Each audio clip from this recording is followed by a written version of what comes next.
बाज़ार से आपको कुछ भी महंगे खाद लाने की ज़रूरत नहीं है, घर में ही मौजूद है। जो भरमार पोटेशियम का स्रोत है, प्लांट में बहुत भर-भर के फ्लावरिंग लाएगी। साथ में पौधे में जो पत्ते पीले हो रहे हैं, लाइट ग्रीन कलर के हो रहे हैं, उनका भी सॉल्यूशन है। इनमें भरपूर मात्रा में आयरन होता है, मैंगनीज़ होता है, मैग्नीशियम होता है और इस तरह के बहुत सारे ऐसे खाद हैं जिनमें भरपूर मात्रा में माइक्रोन्यूट्रिएंट्स होता है, पोटेशियम होता है, नाइट्रोजन होता है, फास्फोरस होता है। तो घर के ऐसे चीज़ जिनको बेकार समझकर बिल्कुल नहीं फेंकना है, ये गुणों का खजाना है और इनसे प्लांट में भर भर के आप ग्रोथ ले सकते हैं, फ्लावरिंग ले सकते हैं, प्लांट को बहुत ज़्यादा हेल्दी बनाए रख सकते हैं। तो मैं इस तरह के खाद जो है लिक्विड तरीके से बनाना पसंद करती हूँ और पौधा जो है इनको इंस्टेंट ले पाता है। जैसे पानी एब्जॉर्ब करता है प्लांट, उसी तरह से न्यूट्रिशन भी इस तरह एब्जॉर्ब करता है और इसका रिजल्ट भी बहुत जल्दी से देखने को मिलता है। तो कुछ ऐसे खाद जो है पौधे में बार बार डालना पड़ता है क्योंकि उनकी रिक्वायरमेंट ज़्यादा होती है। जैसे नाइट्रोजन है, फास्फोरस है, पोटेशियम है, उस तरह के खाद पौधे को ज़्यादा चाहिए होता है। तो इसके लिए मैं लिक्विड तरीके से जो खाद डालती हूँ वो मैं हर एक 10 दिन के गैप में डालती रहती हूँ और ऑर्गेनिक तरीके से ही डालती हूँ। और खाद जो होता है पौधे को बदल बदल के देना पड़ता है, तभी पौधे में अच्छा रिजल्ट मिलता है। क्योंकि एक ही न्यूट्रिशन बार बार देने से पौधे में दूसरे न्यूट्रिशन की कमी होने लगती है और पौधे में इसका असर दिखने लगता है, जैसे फ्लावरिंग कम होना या पौधे की ग्रोथ रुक जाना या पौधे में बार बार जो कलियाँ बनती है वो खिलती नहीं है, गिर जाती है। तो गुड़हल में सबसे ज़्यादा ज़रूरी होता है वो होता है नाइट्रोजन खाद। यानी आप कोई भी कंपोस्ट दे सकते हैं, गोबर खाद दे सकते हैं या कोई भी अगर किचन कंपोस्ट से अगर खाद बनाते हैं तो वो भी दे सकते हैं। और नाइट्रोजन का जो मेन सोर्स होता है, आप गोबर खाद की जगह आप वर्मी कंपोस्ट का भी इस्तेमाल कर सकते हैं। वर्मी कंपोस्ट एक बहुत ही बढ़िया ठंडी खाद होती है और इसको गर्मी सर्दी हर एक मौसम में आप इस्तेमाल कर पाएंगे। लेकिन जो गोबर खाद होती है वो थोड़ा सा गर्म खाद होता है और इसको इस्तेमाल जो गर्मी के मौसम है उस टाइम सावधानी से करना पड़ता है। तो आपको अगर पुराना काव डंग मिलता है तो इसका आप खाद बनाकर घर में रख सकते हैं और इससे आपके बहुत सारे पैसे भी बच जाएंगे। और होममेड तरीके से मैंने खाद 450 से ज़्यादा ऑर्गेनिक खाद के ऊपर वीडियोस शेयर करके रखी हैं। इनसे भी आप पौधे में बहुत बढ़िया रिजल्ट पा सकते हैं। तो प्लांट में इस तरह भर भर के फ्लावरिंग के लिए दूसरा जो न्यूट्रिशन ज़रूरी होता है वो होता है पोटेशियम। तो गुड़हल के पौधे में साथ में जो ज़रूरी है वो है अच्छी सनलाइट। कम से कम 5 से 6 घंटे का अच्छी सनलाइट चाहिए आपके कोई भी हाइब्रिड गुड़हल हो। अगर देसी गुड़हल होता है तो आप इसको पूरे दिन के धूप में रख सकते हैं। तो आप जहाँ भी गुड़हल को लगाते हैं, गुड़हल के जो पॉट है उस पॉट की मिट्टी में भी धूप लगना ज़रूरी है। यानी उसके मिट्टी में भी हवा आनी जानी चाहिए और हल्की धूप भी लगे तो वो बहुत अच्छी होती है प्लांट के ओवरऑल हेल्थ के लिए। और प्लांट में जो कलियाँ बनती है वो गिर जाती है, वो कभी कभी इस कारण से भी होती है क्योंकि उसकी मिट्टी सही नहीं होती, मिट्टी में कीड़े मकोड़े फंगस लगे हुए होते हैं। तो धूप की वजह से क्या होता है, मिट्टी में से जो कीड़े मकोड़े हैं वो भी कम हो जाती है। गुड़हल के जो पौधे होते हैं उनमें सीज़न के मुताबिक खाद देना पड़ता है। यानी गर्मी का सीज़न है तो आप बहुत ज़्यादा गर्म खाद दे रहे हैं, जैसे सरसों खली खाद है, डीएपी है, उस तरह की चीज़ें आपको अवॉइड करनी है। और गर्म नाइट्रोजन खाद है, जैसे गोबर खाद बहुत सारा एक साथ दे दिया तो उस तरह के चीज़ से प्लांट में प्रॉब्लम आती है। और बहुत ज़्यादा कड़ाके की धूप है, जैसे 40-45 डिग्री टेम्परेचर जा रहा है, तो उस तरह के चीज़ से भी प्लांट में असर पड़ती है और प्लांट जो है अपना कलियाँ गिरा देता है, उसके पत्तियाँ गिर जाते हैं या जल जाते हैं और उसके रूट भी जल सकते हैं। तो खाद का जो सही जानकारी होना बहुत ज़रूरी है।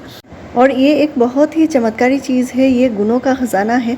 और ये है अनार के छिलके। तो अनार आप जानते होंगे बहुत से बीमारी में काम आता है, बहुत सारे गुणों से भरा हुआ है और हम खुद भी इस्तेमाल कर सकते हैं। और ये जो छिलके होते हैं ये भी औषधीय गुणों से भरे हुए हैं। जो आयुर्वेदिक जो डॉक्टर होते हैं उनका इस्तेमाल ज़रूर करते हैं। ये बहुत सारी बीमारी में भी काम आता है और इसमें भरपूर मात्रा में न्यूट्रिशन होता है, साथ में भरपूर मात्रा में आयरन भी होता है। तो इस एक अनार के छिलके को मैंने अच्छे से बॉयल कर लिया है, यानी उबाल लिया है और उबाल कर मैंने एक रात के लिए छोड़ दिया था और इसका पानी निकाल लिया है। ये माइक्रोन्यूट्रिएंट्स से भरपूर है और इसको डालने से पौधे में जो इम्यून सिस्टम है वो भी स्ट्रॉन्ग बनेगी, पौधे में कीड़े मकोड़े से लड़ने की भी ताकत मिलेगी। तो इसको फेंकना नहीं है, आप इस तरह इस्तेमाल कर सकते हैं पौधे में।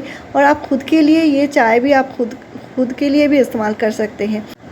तो यहाँ पे लिया है मैंने आलू के छिलके और 2 आलू के छिलके लिए हैं, साथ में मैंने 1 गाजर के छिलके लिए हैं, यानी कैरेट के छिलके लिए हैं और इनको भी अच्छे से उबाल लिया है। और क्योंकि अभी बरसात का मौसम चल रहा है तो इस टाइम आप इनको उबाल कर ही दीजिए। इनको डायरेक्ट कभी भी पॉट में नहीं देना है, क्योंकि जो हाइब्रिड प्लांट्स होते हैं जैसे हाइब्रिड गुलाब है या गुड़हल है, उनको डालने से पौधे में प्रॉब्लम आएगी। और इनको इसलिए अच्छे से बॉयल कर लिया है मैंने, और इनको ठंडा करना है। तो मैंने बॉयल करके पहले रात को रख दिया था और अभी इनको इस्तेमाल करना है। तो यहाँ पे मैंने 200 ml पानी लिया है और पानी में अच्छे से उबाल लिया है, तो मात्रा का इतना ज़्यादा कोई इशू नहीं है।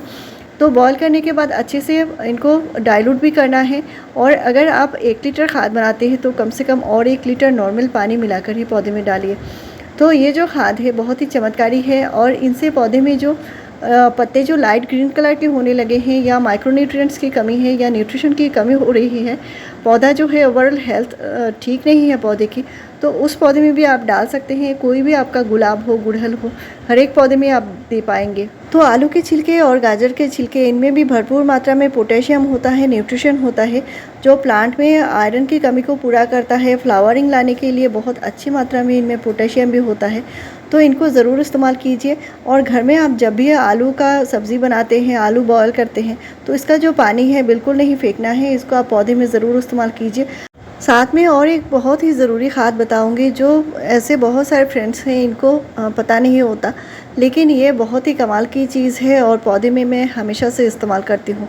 जो घरेलू खाद होते हैं उनमें से ये सबसे ज़्यादा काम करता है प्लांट में फ्लावरिंग लेने के लिए, प्लांट की ओवरऑल हेल्थ को अच्छे करने के लिए। प्लांट में बहुत जल्दी इसका रिज़ल्ट देखने को मिलता है। और ये गुड़हल का जो पौधा होता है, इसको कम से कम 10 दिन के गैप में कोई भी न्यूट्रिशन ज़रूर दीजिए। साथ में मिट्टी भी सही होना ज़रूरी है, और आप देख सकते हैं मिट्टी बहुत ही ज़्यादा पोरस मिट्टी है, भुरभुरी मिट्टी है। तो गुड़हल के पौधे जो हैं इनमें बहुत ज़्यादा पानी ठहर जाए, यानी मिट्टी में बहुत ज़्यादा देर तक पानी रहते हैं, उसके वजह से भी प्लांट में बहुत सारे प्रॉब्लम्स आते हैं। और ऐसा बिल्कुल नहीं करना है। पॉट की ड्रेनेज को बहुत अच्छी रखिए। साथ में मिट्टी में जब भी आप पानी डालते हैं वो एक्सेस पानी जो है नीचे से निकल जाए। तो आपका गुड़हल का पौधा ग्रोथ नहीं कर रहा है और पौधे में कलियां बिल्कुल नहीं बन रही है, तो इसके लिए ये कमाल की चीज़ इस्तेमाल कर सकते हैं। बहुत ही बढ़िया है और ये होममेड चीज़ है, और इसके इस्तेमाल मैं हमेशा से यूज़ करती हूँ। कम से कम महीने में एक बार तो ज़रूर डालती हूँ गुड़हल में। गुलाब में भी आप डाल सकते हैं और बहुत ही बढ़िया रिज़ल्ट है। आपके पौधे में भर भर के फ्लावरिंग होगी, कलियाँ नहीं बनती तो बहुत जल्दी से कलियाँ बनेंगी, और इसका इस्तेमाल आप ज़रूर कीजिए। तो ये जो चीज़ है ये है चाय की पत्ती। घर में जो हम चाय बनाते हैं, चाय बनाकर जो चाय पत्ती होती है बच जाती है, उसको अच्छे से धोकर सुखा लेनी है, यानी ड्राई कर लेनी है, और सुखाकर आप 3 से 4 दिन के बाद आप पौधे में डाल सकते हैं। इंस्टेंट नहीं डालना है। तो मैंने यहाँ पे दालचीनी का टुकड़ा भी मिलाया है। दालचीनी जो होता है पौधे की जो रूट सिस्टम है उसको स्ट्रॉन्ग बनाती है, पौधे में कीड़े मकोड़े फंगस लगने नहीं देता। और मैंने 1 इंच दालचीनी के टुकड़े को अच्छे से ग्राइंड करके चाय पत्ती के साथ मिलाकर रख दिया है। तो 2 टीस्पून चाय पत्ती दे रही हूँ दालचीनी के पाउडर के साथ मिलाकर। तो ये आप महीने में 1 ही बार दीजिए। आपके गुड़हल के पौधे में बहुत सारे प्रॉब्लम्स आ रहे हैं, पौधा हेल्दी नहीं है, और इसके लिए मैंने अलग से प्लेलिस्ट बनाकर रखी है बेस्ट हिबिस्कस प्लांट के केयर के ऊपर। और इसके ऊपर जो प्लेलिस्ट है इनमें जाकर आप देख सकते हैं आपके पौधे में कोई भी प्रॉब्लम हो उसका सल्यूशन मेरे चैनल पर आपको मिल जाएगी। और ऐसे ही इन्फॉर्मेटिव वीडियोज़ के लिए मेरे चैनल को ज़रूर सब्सक्राइब कीजिए, लाइक शेयर और कॉमेंट कीजिए। वीडियो पूरा देखने के लिए थैंक यू।